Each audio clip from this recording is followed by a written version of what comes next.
معزز سامعین گرامی قدر، اسلامی معیشت کے یعنی اسلامی بازار کے چند اصول و ضوابط آپ کے سامنے رکھ رہے ہیں کہ رسول اللہ صلی اللہ علیہ وسلم نے مسجد النبوی کے ساتھ متصل جو بازار بنایا تھا اس کی بنیاد کن اصولوں پہ رکھی تھی، ان میں سے چند چیدہ اصول آپ کے سامنے رکھ چکے ہیں۔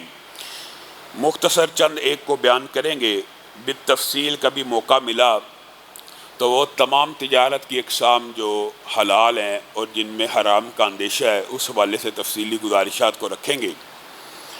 آج آپ کے سامنے سود کے حوالے سے ابتدا میں چند گزارشات کرنی ہیں۔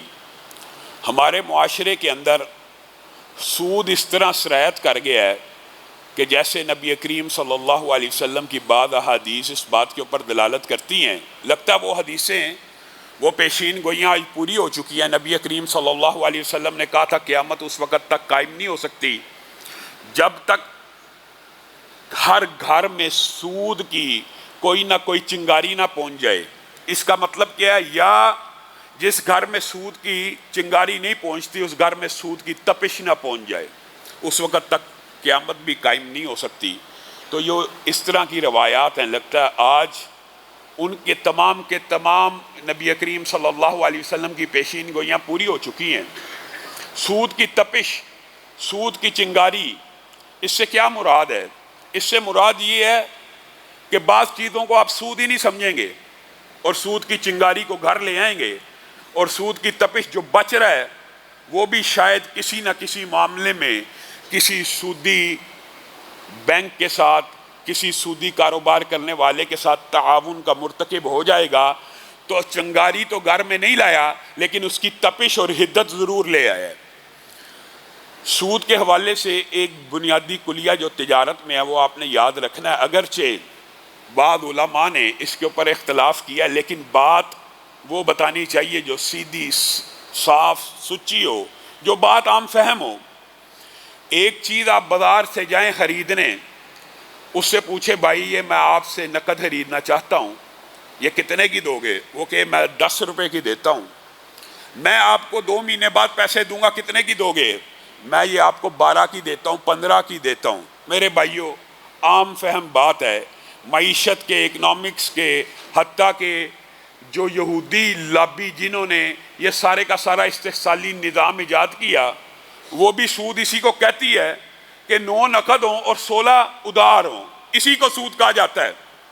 ہمارے معاشرے میں ایک بہت بڑا مغالطہ پایا جانا شروع ہو گیا کہ یہ بات تو ٹھیک ہے کہ اگر آپ دکاندار سے پوچھیں گے کہ 10 روپے کی چیز نقد ہے اور یہی چیز 15 روپے کی ادھار ہے، یہ تو سود ہے۔ لیکن آپ اگر اس سے جا کے خریدیں گے ادھار اور اگر وہ 2 قیمتیں نہیں بولتا، بعض لوگوں نے تو یہ بھی کہہ دیا 2 قیمتیں بھی بول لے، 2 قیمتیں بھی بول لے۔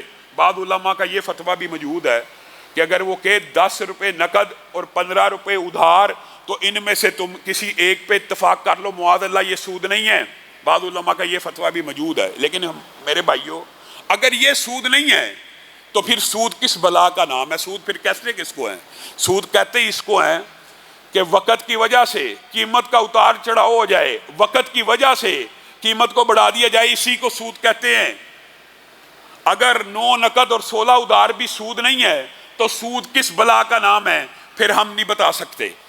علماء کے احترام میں، دوسرے موقف کے علماء کے احترام میں میں بات کو طول نہیں دیتا، لیکن آپ کو یہ بات سمجھانا چاہتا ہوں میرے بھائیوں، جب بھی کسی چیز کی 2 قیمتیں دکاندار بول دے، نقد 9 کی دوں گا، 12 ادھار کی دوں گا، اب یہ 9 روپے ہی کی چیز جائز ہے، 12 کی چیز سود ہے، سود ہے اور سود ہے، اس کے علاوہ کچھ نہیں ہے۔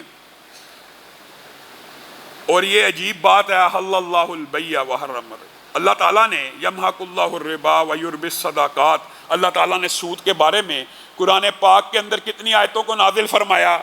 پے در پہ اللہ اور اس کے رسول کے ساتھ جنگ کرنا جو چاہتا ہے وہ سود لے لے۔ کیا اللہ اور رسول کے ساتھ جنگ جیتی جا سکتی ہے؟ سود لینے والا بظاہر آپ کو کامیاب نظر آ سکتا ہے کہ سود لے کے اس نے کاروبار کیا، پیسے لے کے اس نے ملیں لگا لی، پیسے لے کے اس نے شوگر کی انڈسٹری لگا لی، سود پہ پیسے اٹھا کے سیمنٹ کی فیکٹریاں لگا لی، بظاہر آپ کو کامیاب لگے، لیکن یہ بظاہر کامیابی جو ہے یہ حقیقی کامیابی نہیں ہے۔ اللہ اور اس کے رسول کے ساتھ جو جنگ ہے وہ کبھی جیتی نہیں جا سکتی۔ آپ نے صرف عروج دیکھا ہے، آپ نے زوال کی کہانیاں نہیں سنی۔ ہمارے سامنے کاروباری گھرانے سے تعلق رکھتے ہیں سیالکوٹ کے ایسے ایسے لینڈ لارڈ، اور لاہور میں بھی ہوں گے بے شمار جگہ پہ، جنہوں نے سود لے کر کاروبار کو چمکایا، پھر اپنی آنکھوں سے انہی کو اللہ معاف کرے در در کی ٹھوکریں کھاتے ہوئے دیکھا ہے، لوگوں کے دروازوں کو کھٹکاتے ہوئے دیکھا ہے۔ اللہ اور رسول کے ساتھ جنگ جاری رکھو۔ جاری کتنی دیر رکھ سکتے ہو؟ بالآخر اس میں شکست ہونی ہے۔ بعض لوگ اپنے بچوں کو بیچاروں کو اس چکر میں پھنسا جاتے ہیں، اور میری بات میرے بھائیوں یہ کوئی مولوی کا فتویٰ نہیں ہے۔ الذین یاکلون الربا لا یقومون الا کما یقوم الذی یتخبطہ الشیطان من المس۔ اللہ کہہ رہا ہے کہ مولوی کہہ رہا ہے، جو بندہ سود کھاتا ہے نا، سود کھاتا ہے، اس کی عقل کے اوپر ایسا پردہ ڈلتا ہے، اللہ کہہ رہا ہے، مولوی نہیں کہہ رہا، اس کی عقل پہ ایسا پردہ ڈل جاتا ہے، وہ سود کو تجارت کہتا ہے۔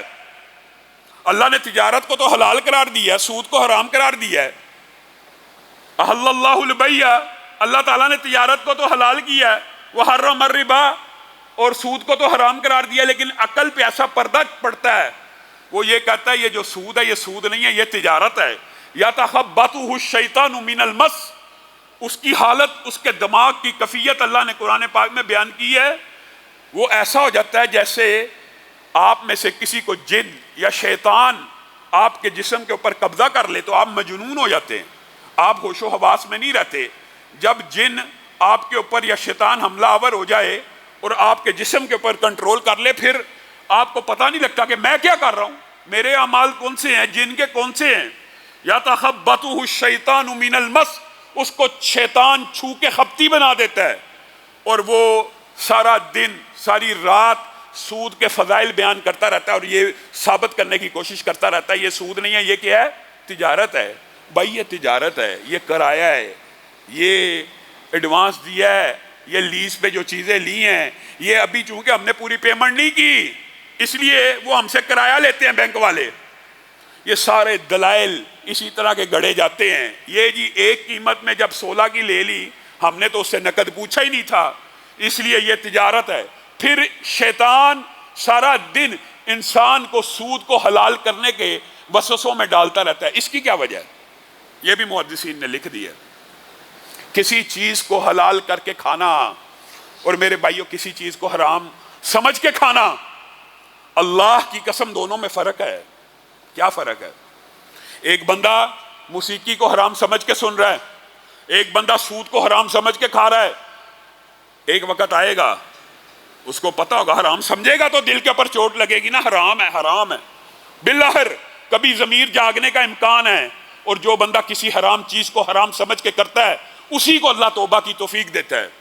جو حرام کو حلال بنا لیتا ہے، یہ شیطان کا اتنا بڑا جال ہے، اتنا بڑا جال ہے، اللہ تعالیٰ اس کو پھر توبہ کی توفیق نہیں دیتے۔ موسیقی ہے یہ لال، گامدی صاحب کے نزدیک ہے یہ لال، توبہ کی توفیق کیسے ملے گی؟